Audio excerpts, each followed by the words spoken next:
Well, good afternoon, everybody. We've got 32 people in the room, so I think we'll get underway. We're 3-4 minutes past the hour. We've got quite a bit to get through, so welcome to this GÉANT International Infoshare. It will be given by myself and Paul Rouse, but I have a good number of the other members of the International Relations team with us in case you have any specific questions on areas of their expertise. Please note that we are recording this, just for your information. I think you'll have been notified on entering though. So, our agenda for this afternoon. A general introduction about the GÉANT International team, international work within the GÉANT project and the GÉANT International team, which I'll be giving. And then we'll look at some key developments that are happening in the international sphere, which I'll be focusing on. And then Paul will talk us through what is happening in terms of intercontinental cable investment opportunities. And then I'll come back to finish off for a bit of a discussion really about how GÉANT can share with its members, NRENs and associates, information about what's going on in the international sphere. I'd also like to say I see that we've got a fair few of our friends from outside the GÉANT membership, so a warm welcome to you. The main purpose of this Infoshare is to share information that we feel is specifically relevant and interesting for our membership, but I think you will find some of the information interesting as well, hopefully useful. So you're very welcome, obviously, to be here with us this afternoon. It's good to see you all. What I would also suggest as we go through is that we will go through each of these sections. I would suggest that we keep questions to the end. We'll have a little bit of time for any questions you may raise about any of the items that we discuss in that section, just to enable us to make sure we can keep on top of time and don't overrun too much. So without further ado, I'll go into mentioning, oh yes, at the end of the section, we will also be running 1 or 2 questions for you. We'll be using Mentimeter. So at that time, I will be putting these details up later for you to do. What you do is you go into www.menti.com and use the voting code 26022154 so that you can then put in your responses. As I say, that information will be included when we come to that point at the end of the Infoshare. Okay, so first of all, just a brief reminder of who is in the GÉANT International Relations team. Just for clarification, the GÉANT International Relations team sits in the wider executive team, the Community Relations Office, which is led by Paul Rouse. So within the International Relations team, we have David West and Helga Spitaler. They both work with differing responsibilities, in particular in relation to Asia Pacific and North Africa, Western Asia, Middle East. Veronica Di Luna, she is project manager for the EAP2 project and also looks after relations with partners in Central Asia and also Russia. I would say though that Veronica has a happy event and in mid-June will be stepping away for some maternity leave until earlier next year. And in the meantime, her responsibilities for Central Asia will be picked up by David West and for Russia by me. We then have Leila Decker, who works on Sub-Saharan Africa. And the main focus of my area in terms of our relations with external partner NRENs outside Europe is the Americas, North and South. You see a figure there, not yet with a photograph. From the 1st of June, we will have a new member of the team who will be focusing specifically on our advocacy and donor engagement activities within Africa Connect 3. And finally, whilst Veronica is away, a large number of her project management responsibilities in the EAP2 EAP Connect 2 project will be picked up by Irina. Irina, you may well recognize from our GÉANT Learning and Development team. So she is very kindly lending us some of her time over the next few months to carry out that role. If you have any questions or comments or queries about any of the regions in general from time to time, please feel free to reach out directly to the individuals in the team, or if you're not sure or you want to make sure that if it's something urgent, it's captured immediately, send a message to ir@géant.org.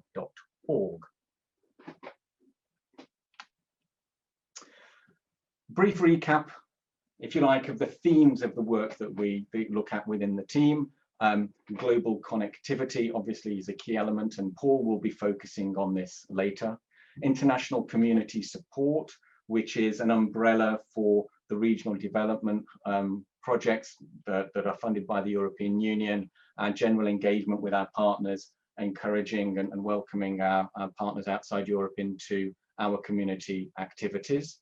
International user support, which is an extension of the user engagement function to make sure that there is liaison and support where we are supporting user groups outside Europe, and service collaboration, looking with our partners outside Europe on improving the status globally for services to enable access to data end to end.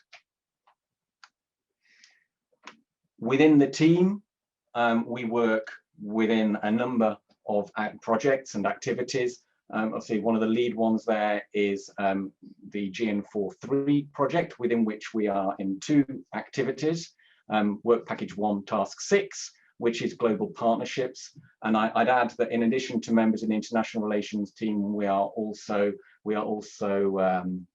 have the support of Eric Jan Bos and Jean-François Guézou as members of the community in that task. And this task looks specifically at gathering relevant information, feeding that back to our membership and to the EC, service outreach work, and the emerging NREN program, which I'll be speaking about a bit later. We then have WP3 task 1, partner relations and engagement, which is led by Beatrix Weber in the partner relations team. And here we're looking at our looking after our day-to-day interactions with partners, looking at new interconnections, delivery of particular connectivity services, etc., making sure our own partners are informed of work that we're doing. We then have the EU-funded regional development projects, currently focusing on the Eastern Partnership countries, Africa, the Eastern Mediterranean, and transatlantic, South Atlantic, and not led by us, but with our support in Latin America on the Bella project. We then have a couple of external contracts with the ESNet. We provide them a service of a topology ring in Europe, which connects together with CERN for them their own individual transatlantic links into Europe to make sure that ESNet can get their data back on a variety of redundant paths. We also then have a consultancy contract with Canestar CEC to support them in their implementation of the Asia Connect project. Global connectivity. Today, GÉANT is connected, GÉANT has access to connections in the region of 1.3 terabits per second. 1 terabit of that is transatlantic in the north, so between Europe and the US.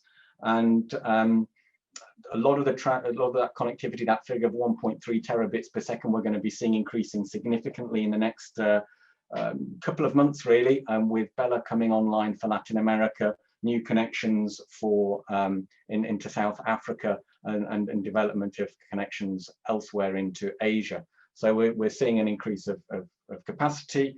And what is interesting, I think, to note as well is that of all of this capacity, about 11% of it is funded at the moment. The stats today is funded by either the GÉANT project or the GÉANT membership, and the rest of it is funded either through the regional projects or directly by our international partners themselves, and in some instances also by GÉANT member organizations, or NRENs, or regional networks. Quick thought back on the why. Just pick out 3 sort of examples of use cases. Over the last year, we've been obviously very affected by COVID. And just to highlight, a few months ago, we were sitting looking at some traffic statistics to Latin America, and we dug in and we saw some interesting peaks that we hadn't noticed a pattern for before, dug into what it was, and there was a fairly significant amount of data going between Brazil and France on that we were able to dig down as COVID research.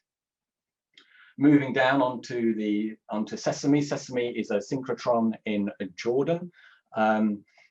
It's connected into ASREN, the Arab States regional network, and experiments there can produce 2 to 3 terabytes of data, which obviously needs to be shared with the researchers. One example is structures, architecture from Petra, the Nabatean structures, where they're looking at trying to understand how gold and pigments were bound all those many years ago to the structures to decorate them at the time, and the synchrotron is helping in that research. And finally, we come to, I'm mentioning Copernicus, sharing Earth observation data. We're seeing more and more interest in that data being shared in a coordinated fashion globally. We're expecting further mirror sites for the Copernicus data to be made available outside Europe, so the data is more easily accessible within other world regions. And GÉANT, it looks, is playing more and more a role in enabling that sharing of data. So that is something where I can think in the coming years we can see more and more capacity of traffic support requirements. So that's the end of my brief intro. If anyone would like to make any comments or questions now, please do so, either by raising your hand or putting something in the chat.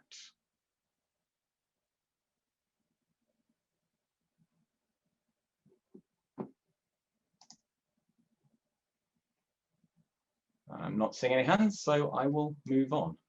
And if I'm missing a hand, which I don't think I am, please do shout. So we'll move on to a number of key developments that we would like to make you aware of.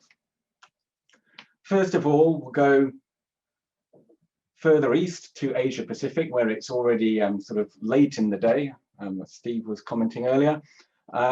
So first, just as a brief information item, the Asia Connect project, which funded by DG INTPA, well, co-funded by DG INTPA, has now been extended to August 2023.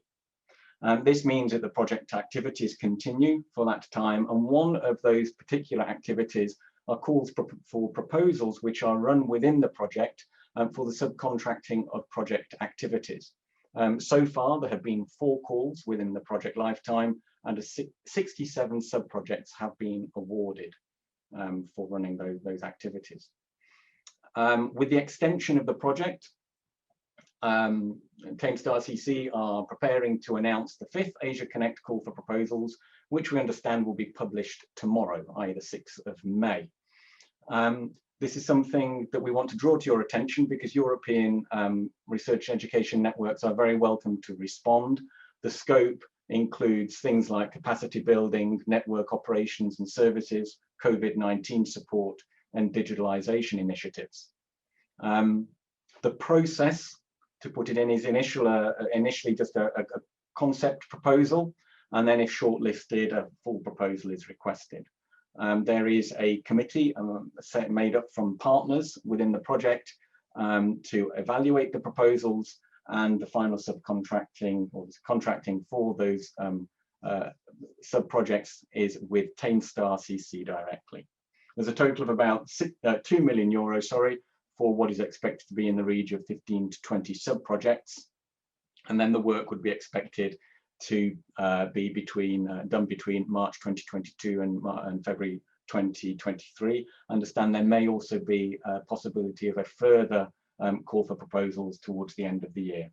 So if this is something you're potentially interested in, this information will be made available by Tainstar CC, but please feel free to reach out to David West, who is involved in the process and gives quite a lot of support to Tainstar CC on this.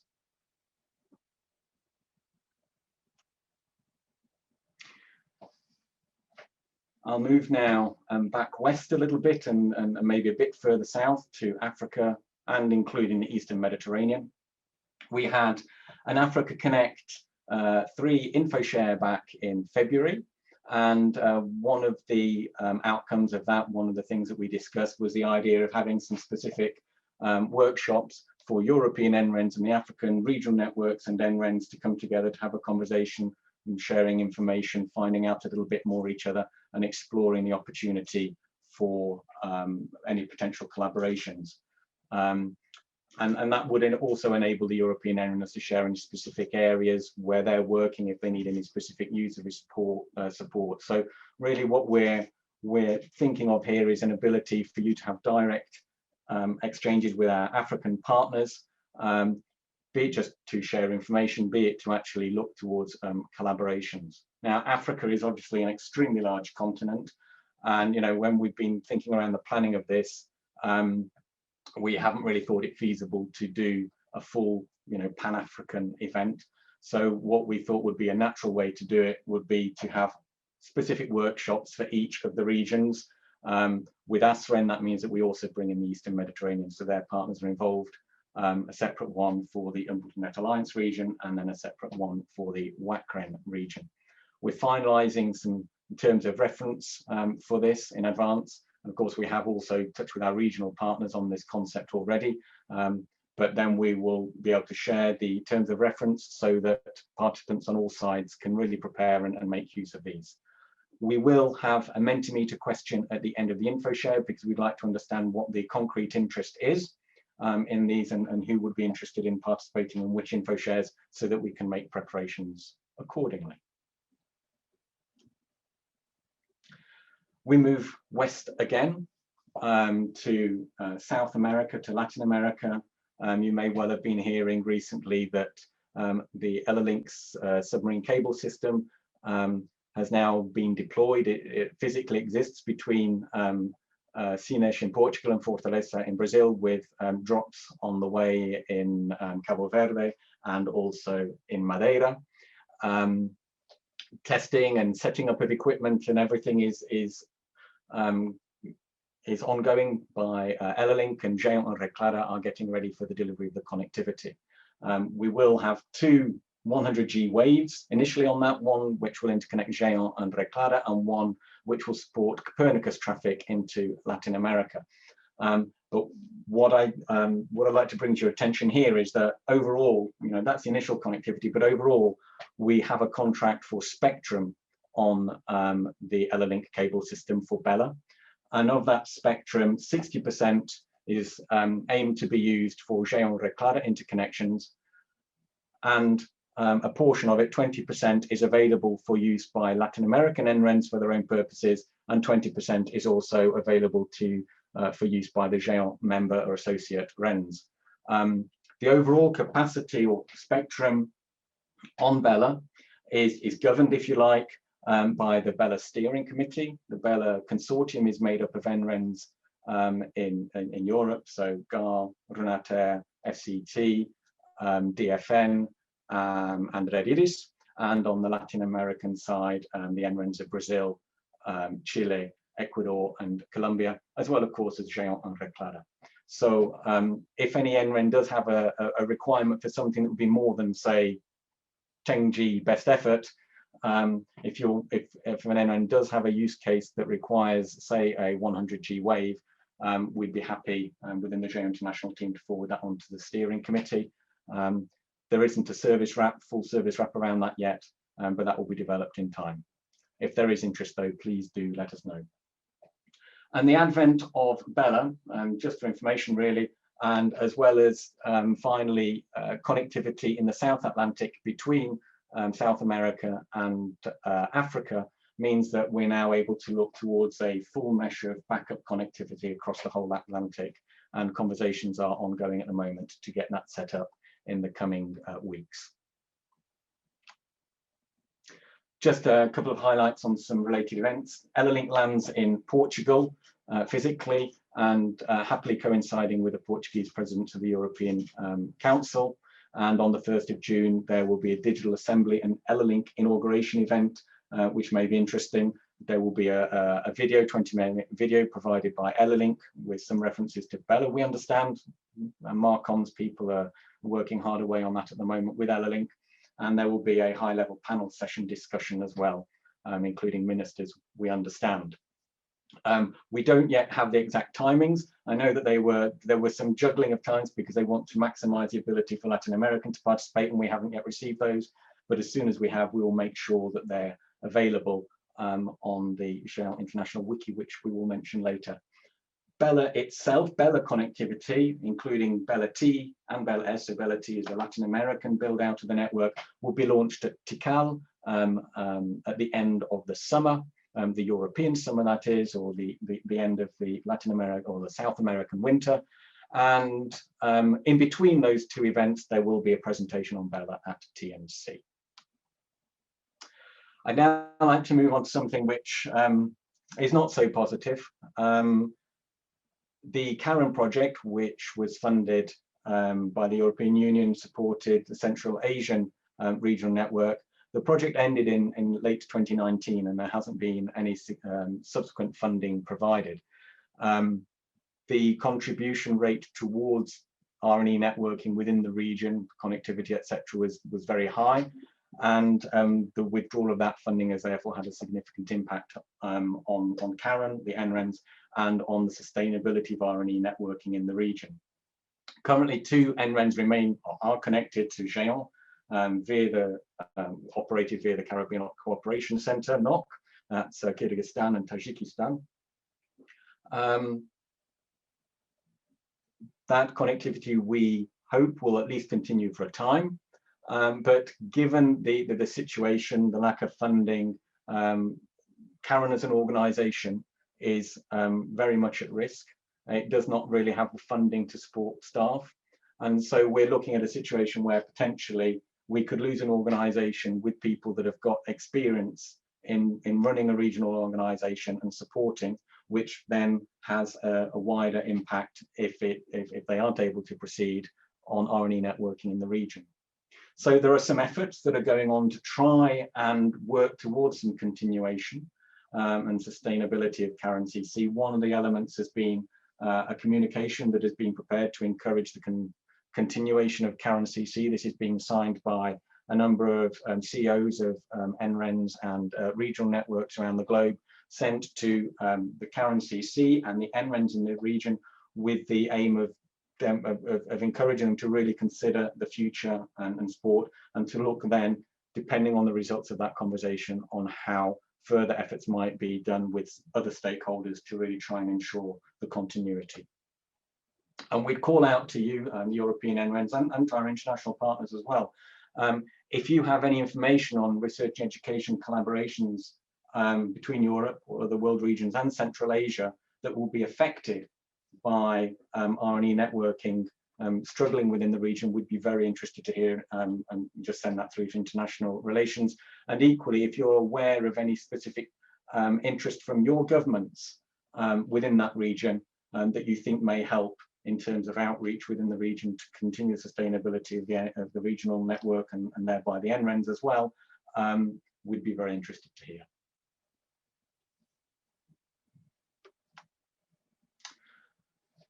As a related event coming up at TNC this year, we've also seen, in the COVID crisis in particular, beyond the normal issues that are faced, that sustainability of NRENs can be challenging. National economies are affected, institutions and budgets are affected. So there is going to be a BOF, Birds of a Feather session at TNC to look at NREN sustainability. We're asking 3 or 4 NRENs from around the globe to give very short sort of lightning talks on a particular challenge or challenges they faced and how they have overcome them. So then can be a general discussion amongst the participants about the concept of sustainability, exchange experiences, etc. So that is something that you may also be interested in participating in. We now move towards the Eastern Mediterranean. This is to just bring your attention to the fact that EU Med Connect 3, the project for the Eastern Mediterranean, is due to finish at the end of 2021. We have submitted, or a proposal has been submitted for a follow-on project working together with ASREN to the Commission, but the commitment from the EC is yet to be secured. This means that there is no guarantee beyond the end of this year that there will be that support towards the Eastern Mediterranean countries. Again, in this line, if there are any collaborations or activities you're aware of that may help support the case, in order that the project continues so that these kind of projects can be supported, please do let us know. Also, for information, ASREN in conjunction with GÉANT has recently submitted a concept note on EU-Arab science collaboration with a focus on open science, Earth observation, climate change and biodiversity as some of the topics. Now move on to a sort of more global aspect rather than region specific. We're seeing an increasing number of international links between regions. This increases diversity, which is excellent, increases capacity, which is excellent, but it does mean that we are seeing from time to time an increased number of routing anomalies. We sometimes see traffic taking longer paths than the optimal route. We have had an instance where traffic has been reaching Europe via from Hong Kong via the United States, for instance, which is a much longer path, obviously, than coming westwards from Hong Kong. So there's two elements to this, in a sense that GÉANT obviously works with our NRENs and our partners around the world on instances that are drawn to our attention to try and solve where the problem is. And sometimes it can go down to an institutional level that we deal with on an ad hoc basis. And just as a reminder, if you do within your NREN spot any issues, the normal standard procedure for operational issues, just get in touch with the GÉANT Operations Centre. But there are a number of conversations that are going on as well to look at how we might address this in a wider framework to prevent these kind of things happening. Some discussions going on within the GNAG group, and equally there will be a BOF, a Birds of a Feather session at TNC. So just to draw your attention to that as well, if you're interested, it's a good way to get into the conversation. Called Identifying and Addressing RNE Routing Anomalies. That will take place also on Friday, the 25th of June, 2 to 3 p.m. Central European time. What I would say is, of course, the BOFs are all running at the same, all the BOFs happen at the same time. So if you're interested in all the BOFs, you will have to make sure you've got representation from different members of your NRENs at each one. The Emerging NREN Programme. This is a program that we have been running for a few years now. It takes place alongside TNC, and the aim is to enable staff from NRENs that normally wouldn't be able to participate in TNC to get involved, to come, to meet people, and generally feel more engaged with the global community and find out what's going on. Obviously, for this year, it's going to be virtual, being as TNC is entirely virtual. And this means we've got slightly higher participation this year. Equally, we didn't want to overdo the participation because we do want to be able to focus on individuals as well. We've got 19 participants now from across a variety of regions, as you see in the screen. And 2 of those participants will be giving lightning talks. Quite pleasing, given the number of the lower number of lightning talks it's possible to give this year at TNC. We're very pleased to see that we had 2 emerging NREN candidates pull through and be accepted. The program, we're sort of finalizing it, tweaking it a bit. Obviously, we can't do it in the same way with where we would usually have someone from the GÉANT community or from the GÉANT organization acting as a sort of a host to guide them around, make sure that they're comfortable and meeting people and going to the right kind of sessions. We'll be running it differently this year. We'll have a 3 pre-TNC thematic sessions, bit of a tongue twister that. One will be to give an introduction to TNC as an event and what to look out for, as well as to meet Eric Hauser as GÉANT CEO.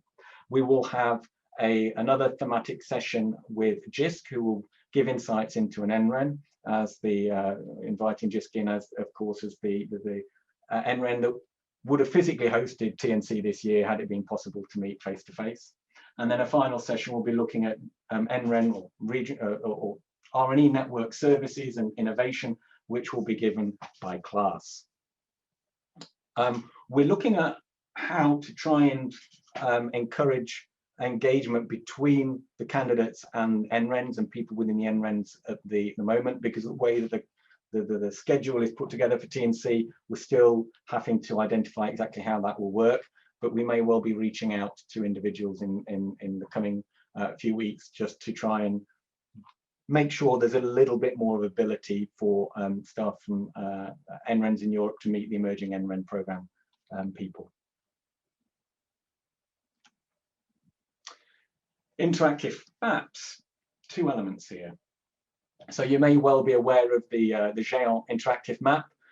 This is a map where you can click on a region, you can click on a link, you can click on a country, and you can find out related information, speed, the NRENs website, the NRENs static map on its own website.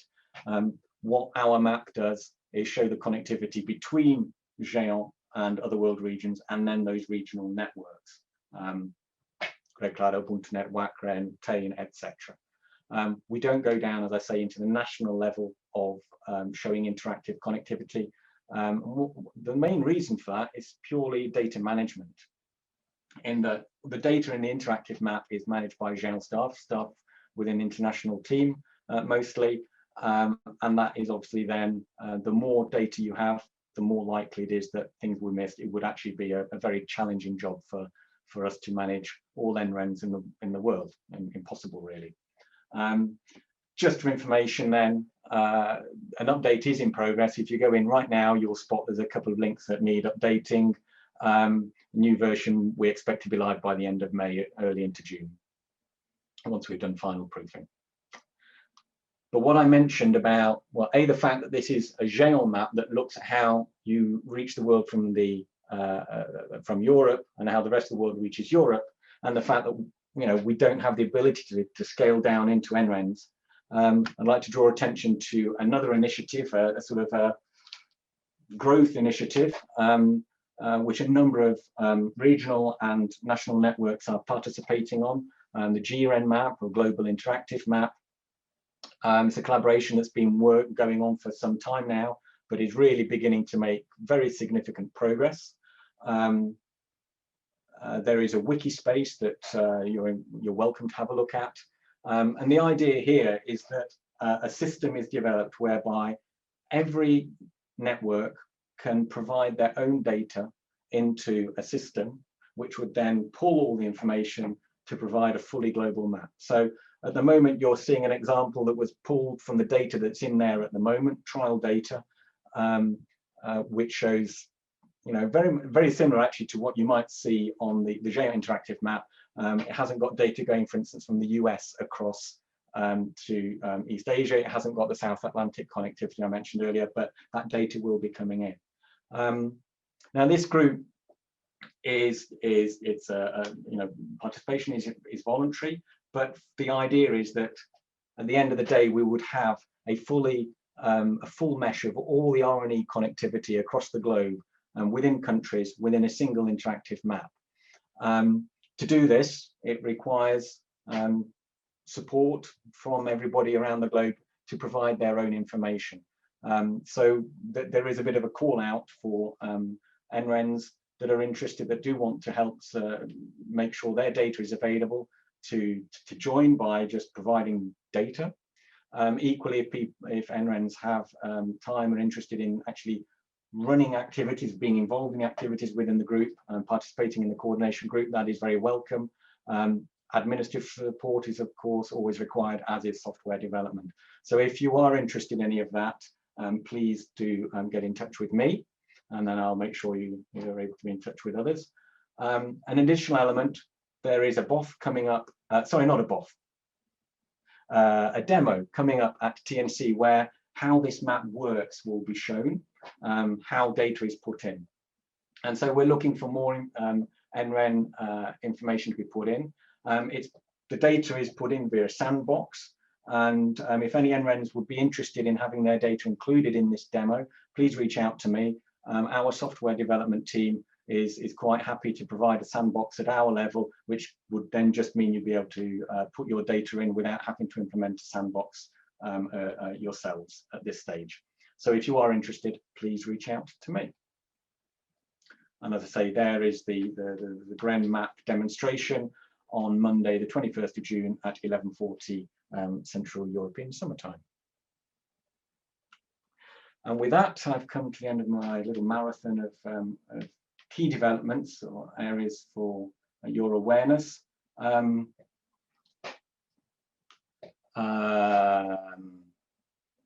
Any comments or questions?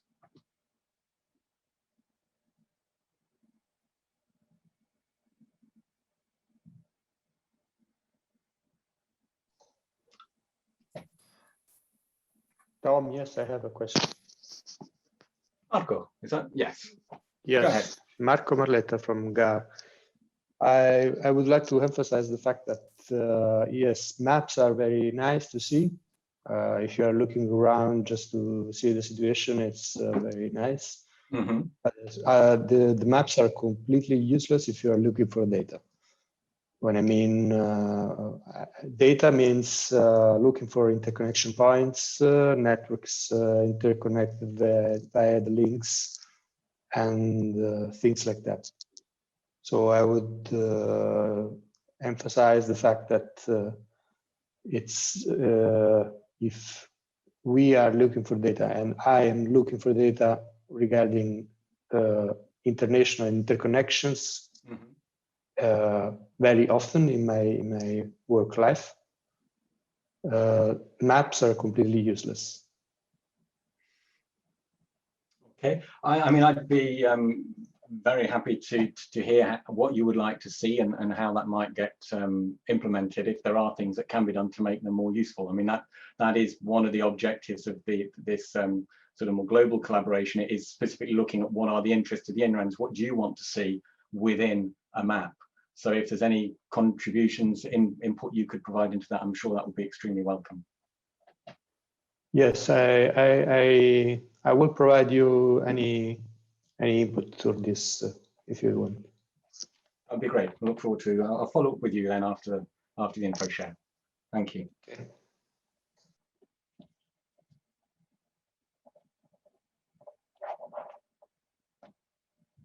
Okay, I don't see. I'm just double checking I'm not missing any raised hands.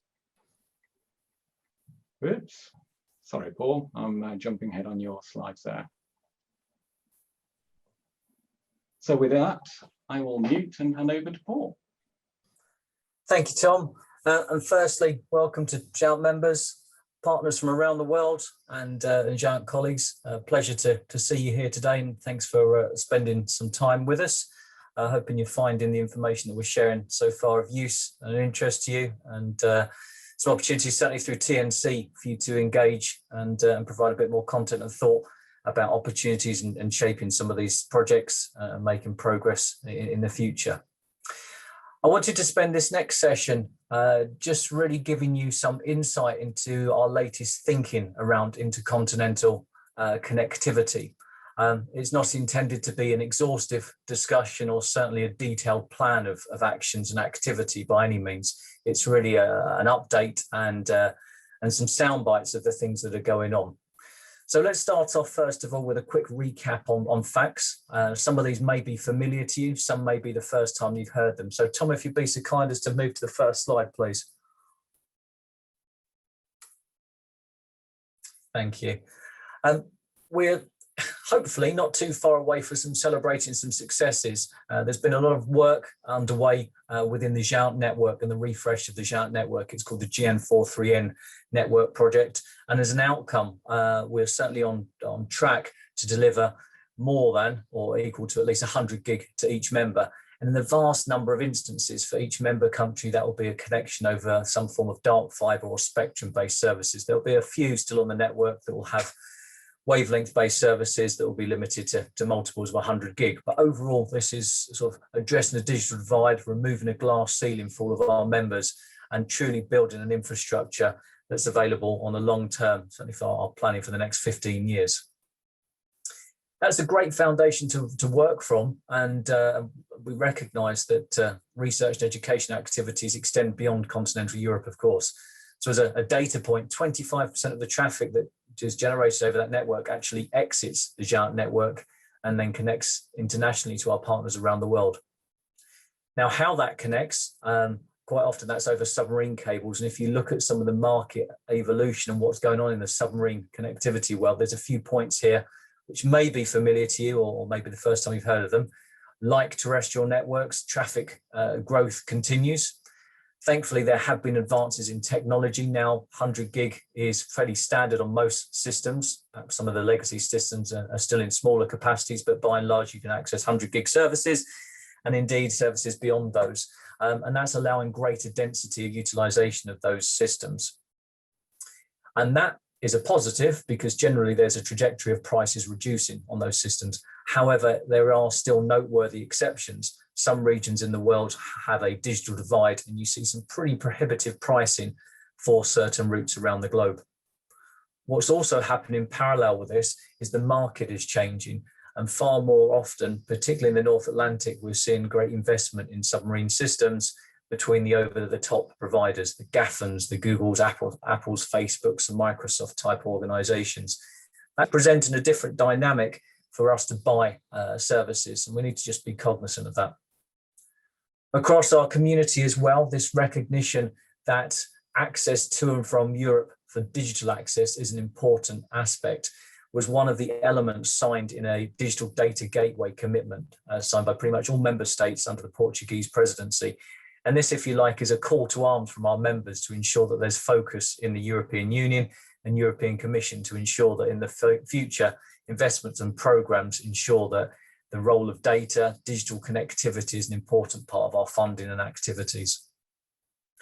Within GÉANT and the global community with which we partner, we've had some recent success and notable entries in our collective curriculum vitae. So we've had the Bella project, which Tom's spoken about recently, collaborations out to Asia Pac, as well as CAE, the ongoing work in ANA, and connectivity to Orient. Now, there is all different examples, and each has its own characteristics around learning. So whether it's higher capacity anchor tenancy for spectrum services, whether it is learning how to jointly procure and share the cost of a service, or whether it's working through token-based models to build and federate a number of network links. We've got examples of operating a variety of different models, and we can bring those to bear in the work that we do in the future. As Tom has already shared with you, perhaps an opportunity as well is to think about how GÉANT and the European Commission is an equitable partner in this global footprint. At the moment, 25% of this traffic that leaves GÉANT is carried across links that we make a contribution of 11% financially towards. So there's perhaps an opportunity to look at that balance and work as part of a global regional research and education network to make sure that balance is appropriate. Let's have a little bit of a look then what's triggering some thinking and perhaps change why we're bringing this item onto the agenda today. So Tom, if you'd flick to the next slide, please.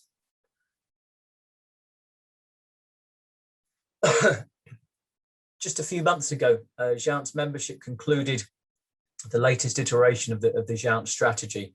It has a number of parts to it, but of particular relevance here is the focus and agreement that we should look at intercontinental connectivity and part of a global community.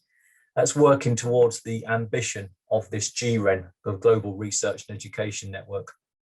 We're getting ready for this in terms of our governance and conduct and ways of working. In the GÉANT project, we've implemented a set of governance, a network investment advisory committee. Pleased to see some of the colleagues from that here today. And I think that's working reasonably well for us as a community, and certainly overseeing the rollout of the GÉANT program. And its terms of reference are being extended such that it will preside over our planning and activities at looking at intercontinental connectivity in the future. We have some opportunities and fuel to the fire as well in the form of funding. We're going through an application process at the moment in readiness for the next phase of funding from the EC in our GÉANT project. This next phase is called GÉANT 5, rather unimaginatively, but that's what it's called. And as part of the components of that, there is one element a specific grant agreement they're called, SGA IC1. And in IC1, it's intended to cover intercontinental connectivity investment. It's a relatively modest sum of money, but it's a positive signal for the first time that we have a dedicated fund from the Commission to invest and support intercontinental connectivity. That's anticipated to be 15 million. Hopefully we'll be successful in securing those funds, and that commences or becomes available in 2022. Thereafter, we expect IC2 to follow. The size of it, we don't know, but it's a sort of a precedence of an ongoing focus and support. This isn't the only form of funding, and there are a number of other forms or pots of money that are available or are being defined at the moment that we're tracking and monitoring. Some of those that I call out here, just of particular mention. There's a Connecting Europe facility, a concept which flows from the Digital Data Gateway Declaration of a new pot of money to specifically support the realization of the digital data gateways. And we anticipate hearing some sort of political statement around June on the Digital Connectivity Fund, what it may be. In Europe already, the European Commission has set aside multiple billions available to members. Part of the scope of that, and when I say members, this is member countries, member states, part of the scope of that funding is available to them to invest in electronic infrastructures to help them recover from the impact of COVID.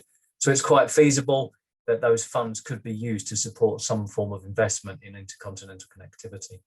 So we can pull all of these together, and really, as I say, it's the point that we've got some new energy, some new fuel to work with renewed vigor at looking at a new wave of intercontinental connectivity.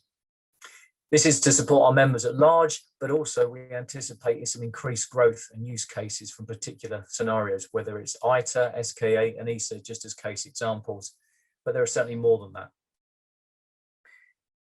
Finally, of course, any project like this is not without challenges, and when we collaborate and work in a partnership, particularly on a global scale, we need to recognise that there are some differences in where we come from, how we work, how we're funded, and the rules in which we must operate. I call out here in particular focus on acceptable use policies and how we can share these infrastructures and carry traffic over on a common way. We faced some of that in the conversations in Bella most recently in concluding the terms of the anchor tenancy and the rights granted to us in that contract with the supplier to ensure that the traffic is primarily focused towards research and education use. But I'm aware as a community, whether it be how we can agree to jointly fund something, how we can buy something together, or what traffic that we pass over those shared links in the form of AUPs, these things need to be worked through. So finally then, in terms of possibilities, and my final slide, Tom, if you would please click over. Let's have a little bit of a look at some of the things that are appearing on the horizon.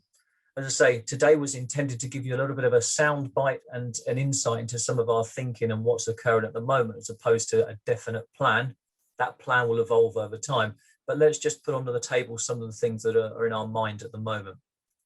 In terms of existing intercontinental connectivity under the control or funding from GÉANT, the links that are expiring in the nearest proximity to us are the two links that we have to the Orient, so clearly they will need attention and focus. But in addition to that, there are a number of projects where we're in conversation and discussion and exploration to see how, if we can secure some of these new forms of funding, we could potentially replicate on what we're doing or what we have done in the Bella case example.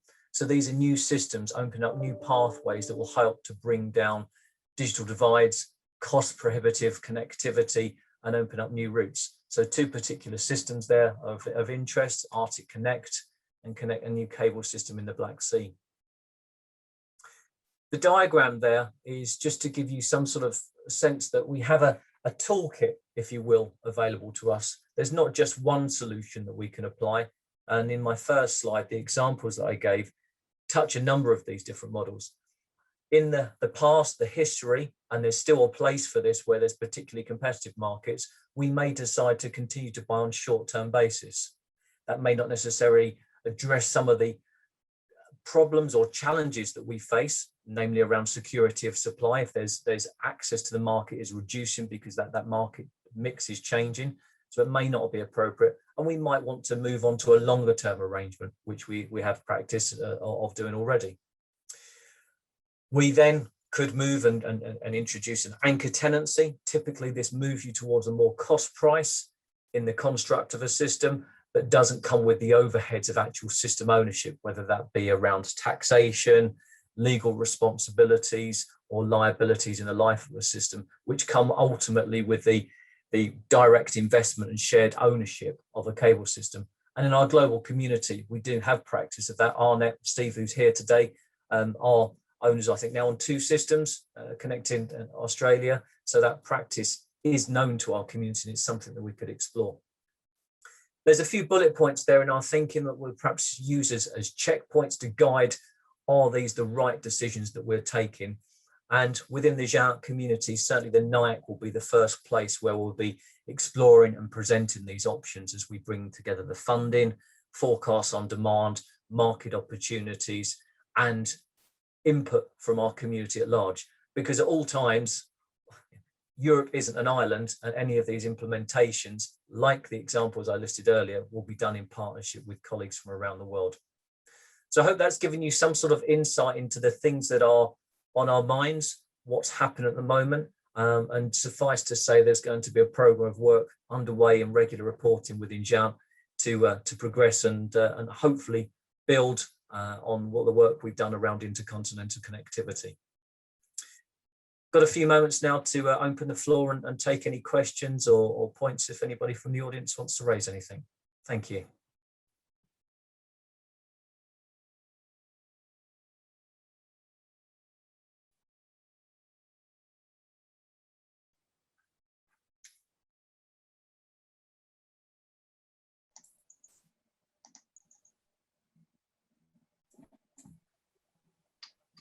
Okay, I'll take the silence as good communication of information, a satisfied audience.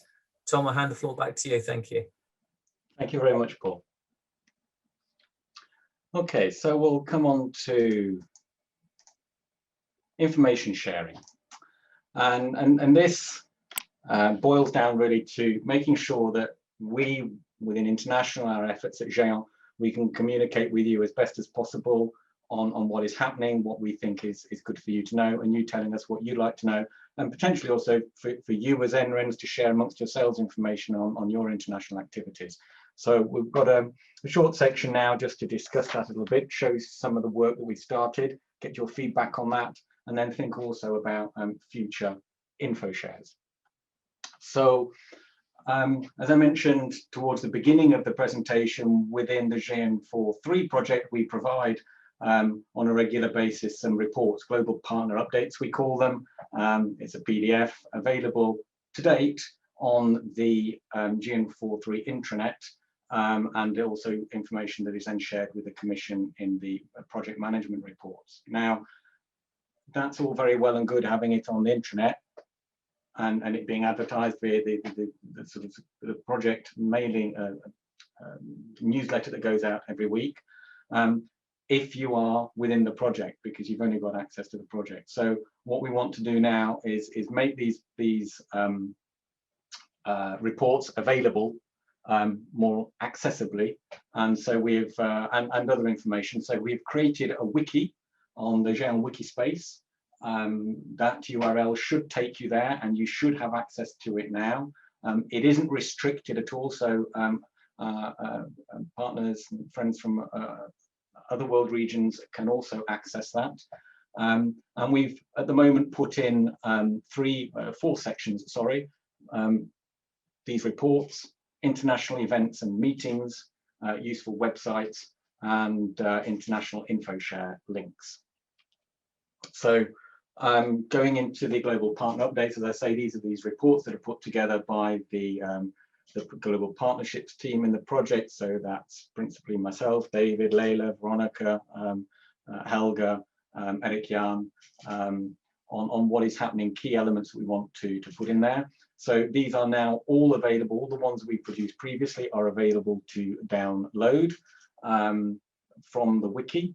And we will continue to make them available. The next one, we are all in the process of sort of putting together at the moment. So that will be available later on in this month, will be made available there. Equally, from one or two conversations I've had with individuals within the community, I know that, you know, finding out specific events, types of events can be a little bit tricky. All the events are on or should be on events.géant.org. But if you're wanting to find out specifically what's going on in one place, it can sometimes be a little bit, you know, a lot to look through. So what we've done here and what we started to do is to collate the key events that we think are happening with a global interest, with a global focus, and put information on the wiki there so that that is accessible. It's possible sometimes we'll miss something. So, you know, if you see something you think we should include, please do let us know. But the idea is then that there's a single location where you can go and find the international related events. I also mentioned the links. So if you look on there, we put some project links. We put a link to the GÉANT map, the interactive map, the GREN interactive map effort as well, the wiki page there. All those links are on the wiki at the moment as well.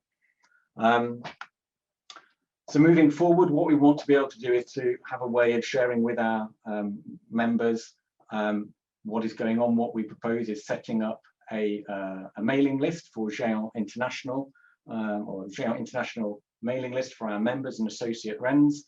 And what I propose is that for those of you who are in the call, I will reach out to you separately and just check that you're happy to be put on that, obviously for the data protection reasons.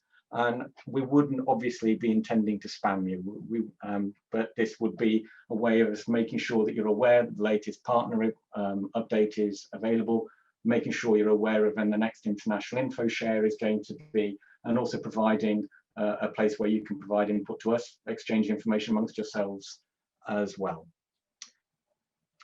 And with that, I would say if anyone has any final comments or questions, please fire away.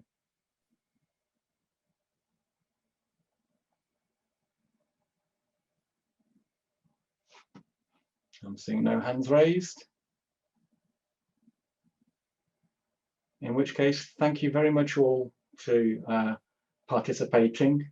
It's good to see you all, and it's good to see our friends from outside Europe as well. We look forward to the next one in September. Thank you very much. Thanks all.